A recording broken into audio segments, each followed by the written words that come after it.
মাহে রমজান সামনে, এবারের রমজানে টার্গেট নাও 30 দিনের রোজার মাধ্যমে দিল থেকে আল্লাহর কাছে এইভাবে 30টা দিন হাতে গুনে তুমি আল্লাহর সাথে ওয়াদাবদ্ধ হও যে আল্লাহ 30 দিন আমি রোজা রাখবো। এবং যৌন চাহিদা, লজ্জাস্থানের চাহিদা, অশ্লীলতা, বেহায়াপনা, নর্তকী, নাচ গান, উলঙ্গ ছবি দেখা, নারীকে নিয়ে চিন্তা ভাবনা, মেয়েকে নিয়ে অশ্লীল চিন্তা ভাবনা, অবৈধ কোনো প্রেম সম্পর্ক, হারাম কোনো রিলেশন, এসব ত্যাগ করে বন্ধু 30টা দিন মনোযোগ দিয়া রোজা রাখো, তারাবি পড়ো, ইফতার করো, সাহারি করো, তাসবিহ পড়ো, তেলাওয়াত করো,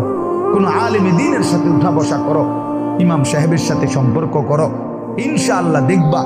আল্লাহ চাহে তো 30 দিনের মাথায় আল্লাহ বলেন লাআল্লাকুম তাত্তাকুন, আমি আল্লাহ ওয়াদা দিলাম মোমেন তোকে মুত্তাকি বানিয়ে দেব।